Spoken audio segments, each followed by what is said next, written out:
نحمده ونصلي على رسوله الكريم اما بعد فاعوذ بالله من الشيطان الرجيم بسم الله الرحمن الرحيم اهدنا الصراط المستقيم عن ابن مسعود رضي الله تعالى عنه قال ان رسول الله صلى الله عليه وسلم يقول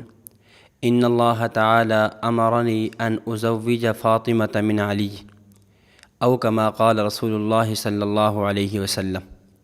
اللہم صلی علی سیدنا و مولانا محمد وبارک وسلم علیہ۔ 21 رمضان المبارک حضرت امیر المؤمنین خلیفہ رابع خلیفہ چہارم حضرت علی رضی اللہ تعالیٰ عنہ کی یوم شہادت ہے۔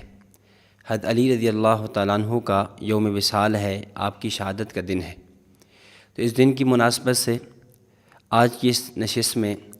آپ رضی اللہ تعالیٰ عنہ کی حیات مبارک،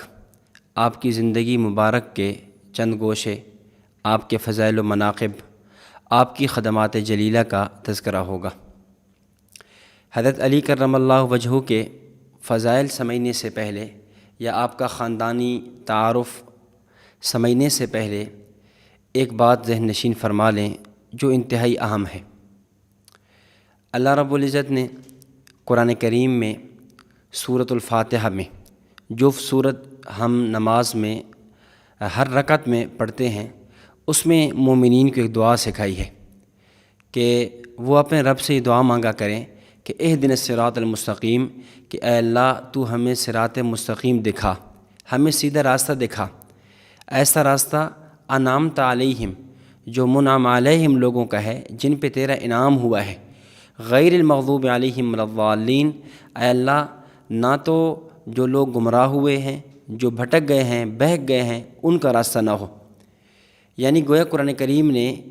اللہ رب العزت نے اس سورہ مبارک میں سورہ فاتحہ کے اندر جس راستے کی بات فرمائی ہے وہ راستہ صراط مستقیم ہے، کہ انسان کو اعتدال پہ چلنا چاہیے، افراط اور تفریط سے بالا تر ہو کر، افراط سے ہٹ کے، تفریط سے ہٹ کے راہ اعتدال پہ گامزن رہے، راہ اعتدال پہ چلے، اسی کا نام صراط مستقیم ہے۔ افراط یہ ہے کہ راستے سے راست یعنی حد سے، ہمارے حضرت شیخ متکلم اسلام مولانا محمد الیاس گھمن صاحب حفظہ اللہ تعالیٰ اس کو عام فام سمجھاتے ہیں، فرماتے ہیں کہ اہدنا الصراط المستقیم صراط الذین انعمت علیہم غیر المغضوب علیہم ولا الضالین، کہ یہاں اللہ رب العزت نے 3 باتیں فرمائی ہیں، ایک ہے افراط، ایک ہے تفریط، ایک ہے اعتدال۔ افراط کہتے ہیں کہ حد سے اتر جانا، اور تفریط کہتے ہیں حد سے گزر جانا، اور اعتدال کہتے ہیں حد پر رہنا۔ تو ایک مومن کے لیے، ایک مسلمان کے لیے عقائد ہوں یا مسائل ہوں یا شخصیات ہوں، حد اعتدال پہ رہنا چاہیے، افراط اور تفریط کے شکار نہیں ہونا چاہیے۔ بعض لوگ عقائد کا مسئلہ آتا ہے تو اس میں بھی اعتدال کو چھوڑ کر افراط اور تفریط کے شکار ہو جاتے ہیں، مسائل ہوں، اعمال ہوں، اس میں بھی اعتدال کو چھوڑ کر افراط اور تفریط کے میں مبتلا ہو جاتے ہیں۔ اسی طرح بات شخصیات کی ہے تو وہاں پر بھی اعتدال کو چھوڑ کر افراط اور تفریط میں مبتلا ہو جاتے ہیں۔ اور بطور خاص حضرت علی کرم اللہ وجہہ کی شخصیت ایسی ہے کہ جن کے بارے میں خود امام الانبیاء صلی اللہ علیہ وسلم نے یہ پیشن گوئی بھی فرمائی تھی کہ آپ کے بارے میں 2 جماعتیں ہلاک ہو جائیں گی، ایک جماعت مبغض مفرط اور ایک محب مفرط، ایک ایسی جماعت جو حد سے اترنے والی ہوگی، اور ایک ایسی جماعت جو حد سے گزرنے والی ہوگی، حد سے بڑھنے والی ہوگی۔ یعنی ایک ایسی جماعت جو آپ سے اس حد تک عقیدت رکھے گی، اس حد تک محبت کا دم بھرے گی کہ آپ کو درجہ صحابیت سے بڑھا کر درجہ نبوت و رسالت، بلکہ اس سے بھی بڑھ کے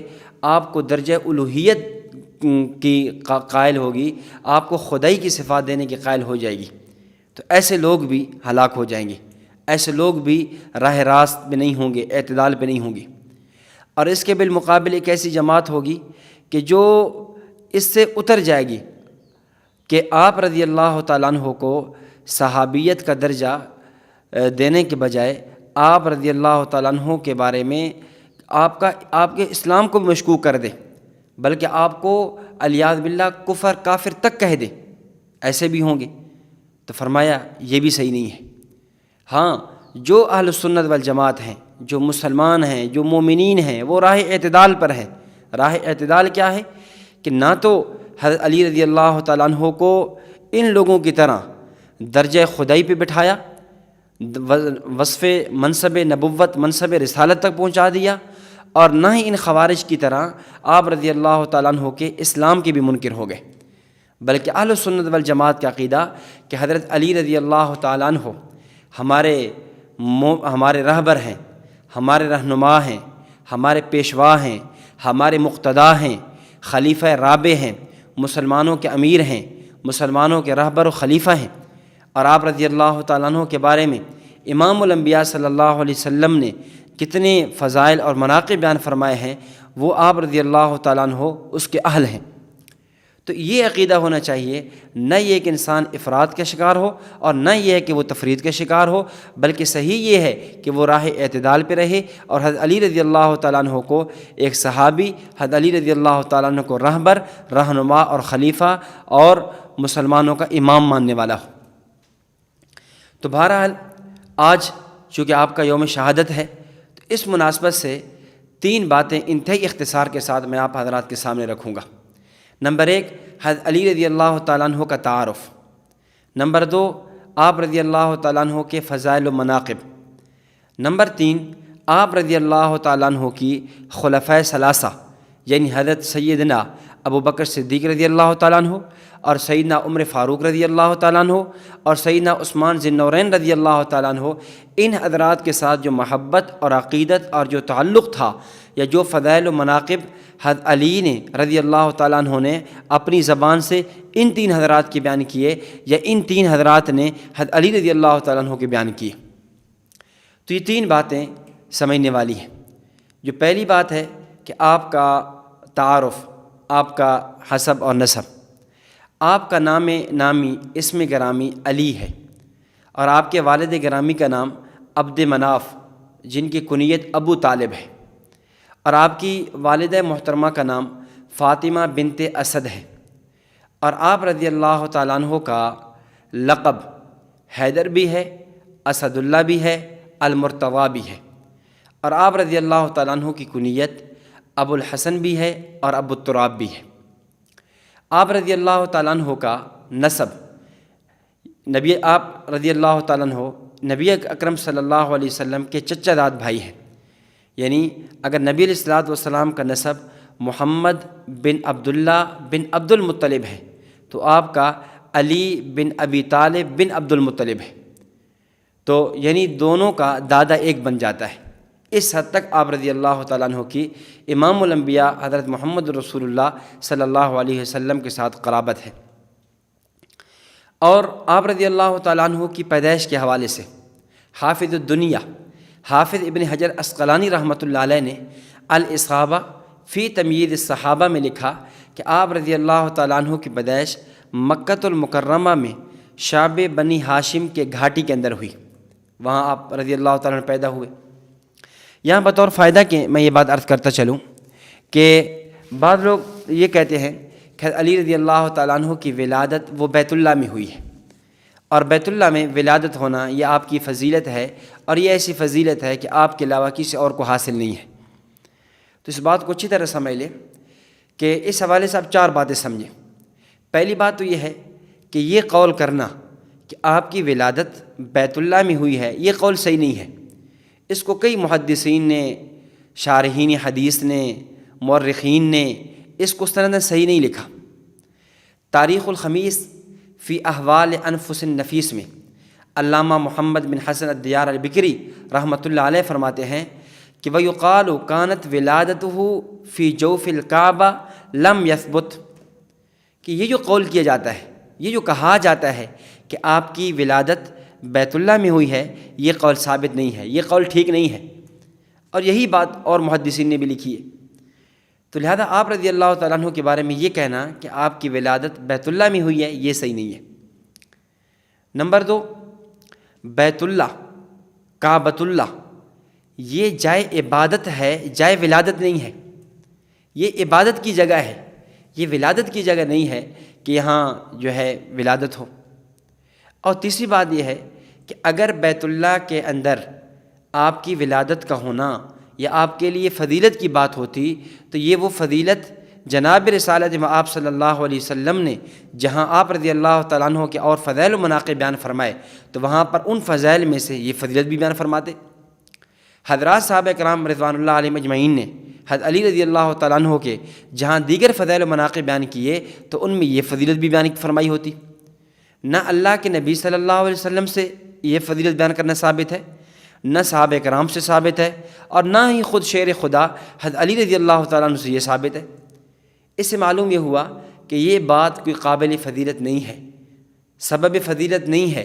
باعث فضیلت نہیں ہے۔ اگر ہوتا تو صحابہ کرام آپ علیہ السلام خود حضرت علی رضی اللہ تعالیٰ عنہ اس کو بیان فرماتے۔ اور چوتھی اور آخری بات یہ ہے کہ اگر وہاں پیدائش ہوئی بھی ہوگی تو ایک معمول کے مطابق، جیسا کہ حضرت حکیم بن حزام رضی اللہ تعالیٰ عنہ کے بارے میں آتا ہے کہ ان کی ولادت وہاں ہوئی ہے، تو اس طرح یہ ایسی بات نہیں ہے کہ جس کی بنیاد پر حضرت علی رضی اللہ تعالیٰ عنہ کو فضائل و مناقب کو جتنے فضائل و مناقب بیان کیے گئے ہیں، جیسے میں نے شروع میں بات عرض کی ہے، اہل سنت والجماعت کا خاصہ اور امتیاز یہی ہے کہ جو فضائل قرآن و سنت سے اور صحابہ کرام رضوان اللہ علیہم اجمعین کی زبان مبارک سے ثابت ہیں، ہم ان کے معترف ہیں، ہم ان کے قرار کرتے ہیں، ہم ان کو بھرے مجموع میں بیان کرتے ہیں، اور ہم ان فضائل کی بنیاد پر آپ رضی اللہ تعالیٰ عنہ کے تذکرے کرتے ہیں۔ تو خیر، یہ میں نے بطور فائدہ کے عرض کیا ہے۔ ولادت کے حوالے سے بات چلی تو آپ رضی اللہ تعالیٰ عنہ کی ولادت کہاں ہوئی؟ شیب بنی ہاشم کے اندر۔ باقی حضرت علی رضی اللہ تعالیٰ عنہ نے کا نکاح، آپ رضی اللہ تعالیٰ عنہ کا قبول اسلام، آپ نے جس طرح مردوں میں سب سے پہلے سیدنا ابوبکر صدیق رضی اللہ تعالیٰ عنہ نے اسلام قبول کیا، عورتوں میں حضرت خدیجہ الکبریٰ رضی اللہ تعالیٰ عنہ نے اسلام قبول کیا، اور غلاموں میں حضرت زید بن حارثہ رضی اللہ تعالیٰ عنہ نے اسلام قبول کیا، اسی طرح بچوں میں حضرت علی رضی اللہ تعالیٰ عنہ نے سب سے پہلے اسلام قبول کیا۔ اور پھر آپ علیہ الصلاۃ والسلام کے چچا داد بھی ہیں، پھر آپ علیہ الصلاۃ والسلام نے اپنے دامادی کا شرف بھی بخشا، اپنی بیٹی حضرت فاطمہ رضی اللہ تعالیٰ عنہ آپ کے عقد میں بھی دی ہے۔ اور حضرت فاطمہ رضی اللہ تعالیٰ عنہ کا آپ سے نکاح کرنا یہ گویا اس بات کی دلیل ہے کہ حضرت علی رضی اللہ تعالیٰ عنہ محبوب مصطفیٰ ہے، بلکہ اگر یوں کہہ دیا جائے محبوب مصطفیٰ بھی ہیں اور محبوب خدا بھی ہیں۔ کیوں؟ اس لیے کہ اللہ رب العزت نبی علیہ الصلوۃ والسلام فرماتے ہیں کہ میں نے جب بھی کسی کو بیٹی دی ہے یا جب بھی کسی سے بیٹی لی ہے تو وہ اللہ رب العزت کے حکم سے دی ہے یا لی ہے۔ تو اگر آپ رضی اللہ تعالیٰ عنہ کو اللہ کے نبی صلی اللہ علیہ وسلم نے حضرت فاطمہ دی ہیں تو یہ بھی اللہ کے حکم سے ہیں۔ اگر آپ صلی اللہ علیہ وسلم نے حضرت صدیق رضی اللہ تعالیٰ عنہ سے حضرت عائشہ لی ہیں تو یہ بھی اللہ کے حکم سے ہیں۔ حضرت عمر فاروق رضی اللہ تعالیٰ عنہ سے حضرت حفصہ رضی اللہ تعالیٰ عنہ کا نکاح کیا ہے تو یہ بھی اللہ کے حکم سے ہے۔ تو اس لیے حضرت علی رضی اللہ تعالیٰ عنہ جہاں محبوب مصطفیٰ ہیں وہاں محبوب خدا بھی ہیں۔ کیوں؟ حضرت ابن مسعود رضی اللہ تعالیٰ عنہ فرماتے ہیں کہ فرمایا ان اللہ تعالیٰ امرنی ان ازوج فاطمہ من علی، میرے خدا نے مجھے حکم دیا ہے کہ میں اپنی لخت جگر، اپنی چہیتی، اپنی لاڈلی صاحبزادی حضرت فاطمہ کا نکاح حضرت علی رضی اللہ تعالیٰ عنہ سے کروں۔ چنانچہ آپ کا نکاح حضرت علی رضی اللہ تعالیٰ عنہ سے کیا۔ اور حضرت علی رضی اللہ تعالیٰ عنہ وہ صحابی ہیں کہ ہجرت والی رات جب واقع ہجرت میں آپ علیہ الصلوۃ والسلام حضرت صدیق رضی اللہ تعالیٰ عنہ کے ساتھ جا رہے ہیں تو اس وقت پیچھے امانتیں سپرد کرنے کے لیے،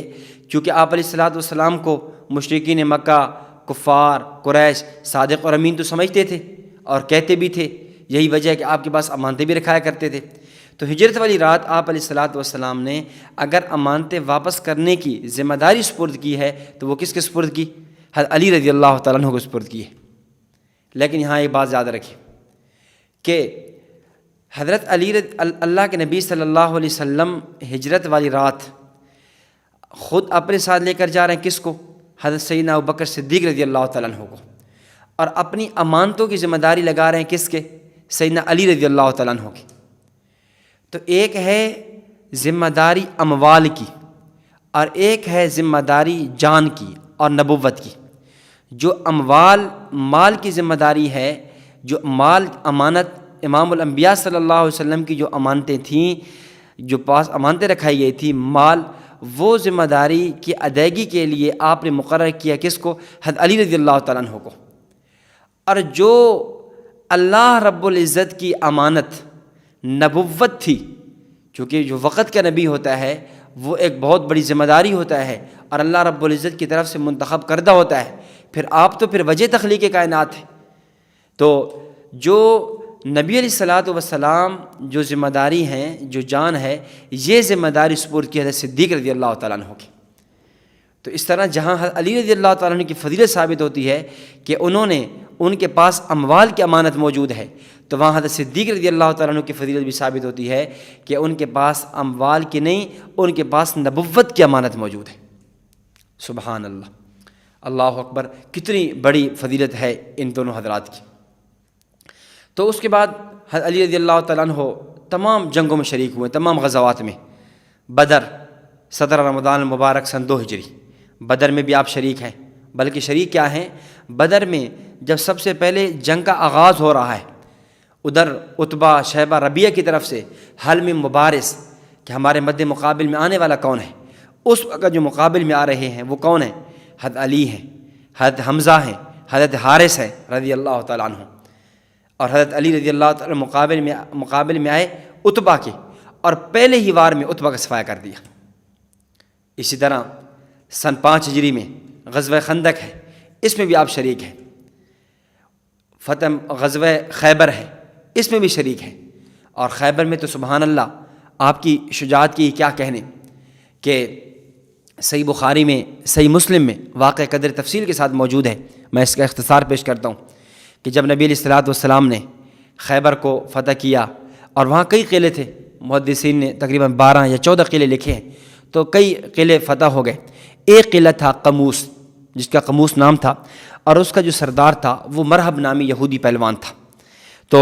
وہ اس کے سربراہی میں تھا، اس کا قلعہ تھا۔ تو جب اس کی فتح کی باری آئی تو آپ علیہ السلام نے فرمایا کہ لَأُعْطِيَنَّ الرَّايَةَ غَدًا، کہ کل کا دن ہوگا اور میں یہ جھنڈا لَأُعْطِيَنَّ هَذِهِ الرَّايَةَ غَدًا رَجُلًا يَفْتَحُ اللَّهُ عَلَى يَدَيْهِ،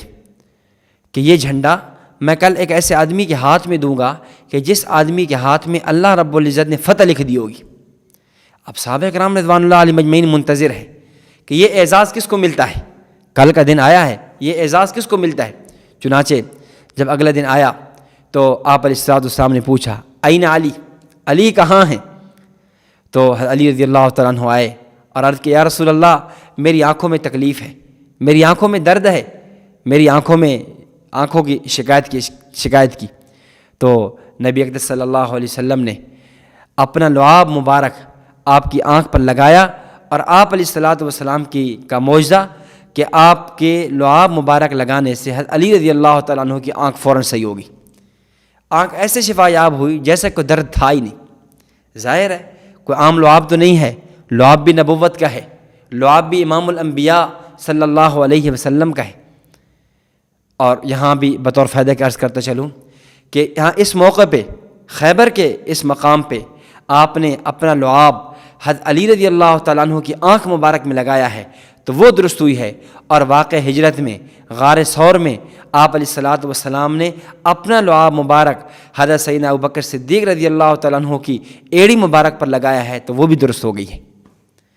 تو اس طرح جہاں ہم حضرت علی رضی اللہ تعالیٰ عنہ کی فضیلت کو مانتے ہیں، وہیں ہمیں حضرت ابوبکر صدیق رضی اللہ تعالیٰ عنہ کی فضیلت کو بھی سامنے رکھنا چاہیے اور ان کی فضیلت کا بھی اعتراف کرنا چاہیے۔ تو فرمانے لگے کہ اور پھر فرمایا، اور پھر جھنڈا حضرت علی رضی اللہ تعالیٰ عنہ کو دے دیا۔ حضرت علی رضی اللہ تعالیٰ عنہ مقابل میں مقابل میں آیا، مرحب میدان میں آیا، اور مرحب یوں میدان میں ایسے بہادرانہ انداز کے اندر رجزیہ اشعار پڑھتے ہوئے آیا، اور آ کر کہنے لگا کہ قد علمت خیبر انی مرحب، قد علمت خیبر انی مرحب، شاہ کے صلاح بطل مجرب۔ اذا اقبلت الحروب تلہبوا، پورا خیبر جانتا ہے کہ مجھے مرحب کہتے ہیں۔ شاک الصلاح بطل مجرب، میں اسلحہ سے لیس ہوں، اسلحہ زیب تن کیا ہوا ہے، اور میں یوں میدان جنگ کے اندر شعلے نکالنے والا ہوں، میدان جنگ کے اندر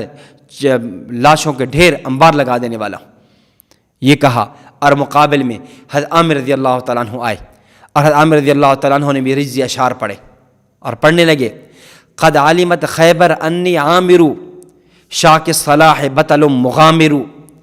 خیبر جانتا ہے کہ مجھے عامر کہتے ہیں، میں بھی اسلحہ سے لیس ہوں، بطل مغامر، ایک تکڑا، ایک بہادر اور جنگجو نوجوان ہوں۔ یہ کہا، اور حضرت عامر رضی اللہ تعالیٰ عنہ حملہ کیا، لیکن حملہ کیا اور وہ اپنی تلوار آپ کو لگی اور جس سے آپ وہاں پر شہید ہو گئے۔ تو اس کے بعد حضرت علی رضی اللہ تعالیٰ عنہ میدان میں آئے۔ حضرت علی رضی اللہ تعالیٰ جب میدان میں آئے، پھر مرحب گنگنایا اور اس نے پھر وہی رجزی اشعار پڑھے، قد علمت خیبر انی مرحب شاک الصلاح بطل مجرب، اقبلت الحروب اذا اقبلت الحروب تلہب۔ تو مقابل میں پھر شیر خدا تھے، سیف من سیف اللہ، حضرت علی رضی اللہ تعالیٰ عنہ تھے۔ حضرت علی رضی اللہ تعالیٰ عنہ آئے اور آ کر یہ اشعار پڑھے، انا الذی سمتنی امی حیدرا، انا الذی سمتنی امی حیدرا، کلیف غابات کریہ المنظرا، اوفیہم بالصاع کیل السندرا۔ کہ اے مرحب، انا الذی سمتنی امی حیدرا، میری ماں فاطمہ بنت اسد نے میرا نام حیدر رکھا ہے۔ حیدر کہتے ہیں عربی میں شیر کو، میرا نام شیر ہے، میرا نام حیدر رکھا ہے۔ اور کلیف غابات کریہ المنظرا، ایسا شیر کہ جس سے جنگل کے سارے درندے ڈرتے ہوں۔ اوفیہم بالصاع کیل السندرا، میں تجھے ناپ ناپ کر دوں گا، میں تجھے ترکی بترکی جواب دوں گا۔ اور اس کے بعد حملہ کیا اور پہلے ہی وار کے اندر مرحب کا خاتمہ کر دیا۔ اور یوں اللہ رب العزت نے یہ قلعہ، جو خیبر کا یہ قلعہ تھا، حضرت علی رضی اللہ تعالیٰ عنہ کے ہاتھوں فتح کرایا۔ تو اللہ رب العزت نے بڑے کمالات سے نوازا، بڑے شجاع اور بڑے بہادر تھے، اور اس طرح فتح مکہ میں بھی آپ کے ساتھ شریک ہیں۔ پھر 109 ہجری کے اندر جب جب سن 10 ہجری کے اندر، بلکہ 9 ہجری کے اندر حج کا موقع ہوا، تو اس میں بھی حضرت ابوبکر صدیق رضی اللہ تعالیٰ عنہ کے پیچھے جب آپ نے برات اعلان عہد معاہدے کے توڑنے کی بات کی ہے، تو علی رضی اللہ تعالیٰ عنہ کو بھیجا ہے۔ اس طرح اور بھی کتب حدیث میں آپ کے بہت فضائل وارد ہوئے ہیں۔ اور ایک حدیث جو ابن ماجہ میں موجود ہے حضرت سعد بن ابی وقاص رضی اللہ تعالیٰ عنہ سے، کہ آپ نے فرمایا تھا کہ من کنت مولاہ فعلی مولاہ، من کنت مولاہ فعلی مولاہ، جس کا میں دوست ہوں بس علی اس کا دوست ہے۔ جو مجھے اپنا رہبر، رہنما اور پیشوا مانتا ہے، وہ علی رضی اللہ تعالیٰ عنہ کو بھی اپنا پیشوا اور رہبر مانے۔ یہاں پر بھی ایک بات سمجھ لیں کہ اس حدیث سے کا یہ معنی نہیں ہے کہ علی رضی اللہ تعالیٰ عنہ مولا ہیں، مشکل کشا ہیں، مختار کل ہیں، حاضر ناظر ہیں، اور بگڑی بنانے والے ہیں، اور درجہ خدائی پہ پہنچے ہوئے ہیں، الیاذ باللہ، یہ معنی نہیں ہے۔ بلکہ یہاں مولا کا لفظ ولی سے نکلا ہے، ولی بمعنی دوست کے ہوتا ہے۔ ظاہر ہے من کنت مولاہ فعلی مولاہ، آگے حدیث کے الفاظ ہیں اللہم والی من والاہ وعاد من عاداہ، اے اللہ جو علی کو دوست بنائے تو اسے دوست بنا لے، جو علی سے دشمنی رکھے تو سے دشمن بنا لے۔ اب اگر مولا کا معنی مشکل کشا کرنا ہے تو پھر حدیث کے اگلے جملے کا معنی کیا ہوگا؟ کہ پھر جملہ تو معنی غلط ہو جائے گا، اللہم والی من والاہ، کہ اے اللہ جو علی کو مشکل کشا بنائے تو بھی اسے مشکل کشا بنا لے، الیاذ باللہ، یہ کتنا معنی غلط ہو جاتا ہے۔ تو اس لیے امام نووی رحمۃ اللہ علیہ نے شرح مسلم کے اندر مولا کے 16 معنی لکھے، ان میں سے ایک معنی یہ لکھا جو یہاں ہے کہ ہاں معنی دوست ہے، پیشوا ہے، کہ علی رضی اللہ تعالیٰ عنہ سے محبت کرنا۔ اور ظاہر ہے مومن کا ایمان تب کامل اور مکمل ہوتا ہے جب وہ علی رضی اللہ تعالیٰ عنہ سے کامل درجے سے محبت کرے۔ حضرت ابوبکر صدیق سے محبت کرنا عین ایمان ہے، حضرت عمر فاروق رضی اللہ تعالیٰ عنہ سے محبت کرنا عین ایمان ہے، حضرت عثمان رضی اللہ تعالیٰ عنہ سے محبت کرنا عین ایمان ہے، اسی طرح حضرت علی کرم اللہ وجہہ سے محبت کرنا بھی عین ایمان ہے۔ اس لیے خلافت راشدہ، حق چار یار، یہ چاروں خلفۂ راشدین ہیں، ان کو خلیفہ ماننا، حق پہ ماننا، یہ اور خلافت راشدہ کو انہی پر مکمل ماننا، یہ ایمان کا حصہ ہے اور یہ مومن کا خاصہ اور علامت ہے۔ اس طرح آپ کے فضائل میں سے، چونکہ آپ کا شمار بدریوں میں سے ہے میدان بدر میں، اور بدریوں کے بارے میں مسند احمد کی روایت موجود ہے حضرت جابر رضی اللہ تعالیٰ عنہ سے، آپ علیہ السلام نے فرمایا لن يدخل النار شاہد بدرہ، کہ جو آدمی بدر کے اندر حاضر ہوا، جو بدر کے میدان میں شریک ہوا، ایسا آدمی جہنم میں نہیں جائے گا۔ تو آپ رضی اللہ تعالیٰ عنہ کے بہت زیادہ فضائل و مناقب ہیں جو کتب حدیث میں بیان فرمائے گئے ہیں۔ اور جو تیسری اور آخری بات ہے کہ آپ رضی اللہ تعالیٰ عنہ کے خلفائے ثلاثہ رضی اللہ تعالیٰ عنہم کے مابین محبت اور ان کے ساتھ تعلق اور ان کے ساتھ وابستگی اور عقیدت کے ساتھ تک ہے، اس پہ تو مورخین نے، محدثین نے بڑا تفصیل سے لکھا ہے۔ میں صرف ایک دلیل تینوں حضرات کی پیش کر دیتا ہوں۔ سب سے پہلے حضرت سیدنا ابوبکر صدیق رضی اللہ تعالیٰ عنہ کے ساتھ آپ کی محبت اور عقیدت کس حد تک تھی، مشکات المصابیح میں روایت موجود ہے۔ آپ کے بیٹے محمد بن حنفیہ وہ کہتے ہیں کہ قلت لابی، میں نے اپنے ابا جان حضرت علی رضی اللہ تعالیٰ عنہ سے پوچھا کہ ای الناس خیر بعد النبی صلی اللہ علیہ وسلم، کہ میرے ابا جان امام الانبیاء صلی اللہ علیہ وسلم کے بعد لوگوں میں سے افضل ترین کون ہے؟ تو آپ نے جواب دیا ابو بکر، حضرت ابوبکر صدیق رضی اللہ تعالیٰ افضل ہے۔ قلت ثم من، میں نے کہا اس کے بعد؟ تو فرمانے لگے قال عمر، اس کے بعد عمر رضی اللہ تعالیٰ افضل ہے۔ اس بعد حضرت محمد بن حنفیہ کہتے ہیں خشیت ان یقول عثمان قلت ثم انت، مجھے پتہ تھا کہ آپ نے تیسرا نمبر حضرت عثمان کا لینا ہے، تو میں نے خود ہی کہہ دیا کہ پھر اس کے بعد یعنی حضرت عمر رضی اللہ تعالیٰ عنہ کے بعد آپ کا نمبر ہے۔ تو علی رضی اللہ عنہ فرمانے لگے ما انا الا رجل من المسلمین، میں تو ایک مسلمانوں میں سے ایک عام سا آدمی ہوں، اور آپ نے یوں تواضع کے جملے فرمائے۔ اب اس سے معلوم یہ ہوا حضرت علی رضی اللہ تعالیٰ عنہ کے دل کے اندر حضرت ابوبکر صدیق رضی اللہ تعالیٰ عنہ کی محبت اور عقیدت کس حد تک ہے کہ فرمایا کہ اگر امام الانبیاء صلی اللہ علیہ وسلم کے بعد کائنات میں افضل ترین ہے تو وہ کون ہے؟ حضرت ابوبکر صدیق رضی اللہ تعالیٰ عنہ ہے۔ اس لیے سیدنا علی رضی اللہ تعالیٰ عنہ کی تعلیمات میں سے ایک تعلیم یہ بھی ہے کہ حضرت ابوبکر صدیق رضی اللہ تعالیٰ عنہ کے فضائل و مناقب کا اقرار کیا جائے۔ اور جب حضرت فاطمہ الزہرا رضی اللہ تعالیٰ عنہ کے جنازے کی بات آئی تو اس موقع پہ بھی حضرت علی رضی اللہ تعالیٰ عنہ نے حضرت ابوبکر صدیق کو آگے کیا اور یہ فرمایا کہ میں نے اپنے نبی صلی اللہ علیہ وسلم سے سنا ہے کہ جہاں ابو بکر موجود ہوں وہاں کسی اور کو مصلی امامت پہ کھڑے ہونا مناسب نہیں ہے،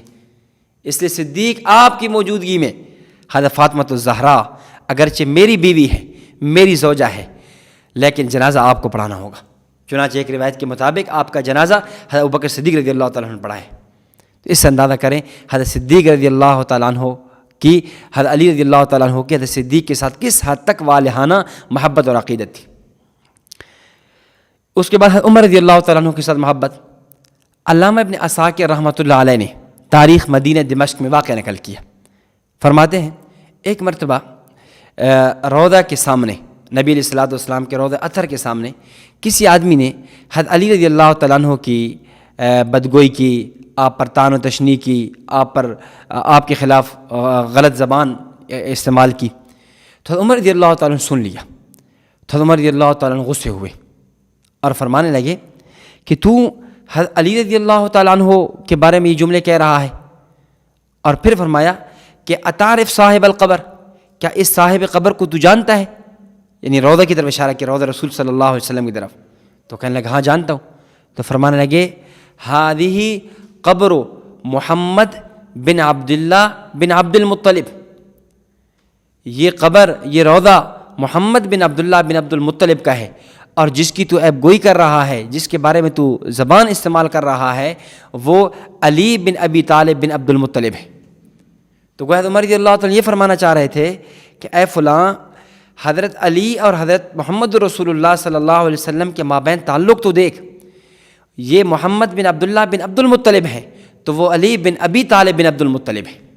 اور پھر اس کے بعد آپ نے یہ جملہ فرمایا، عجیب جملہ فرمایا ان اذیتہ اذیت ھذا فی قبری،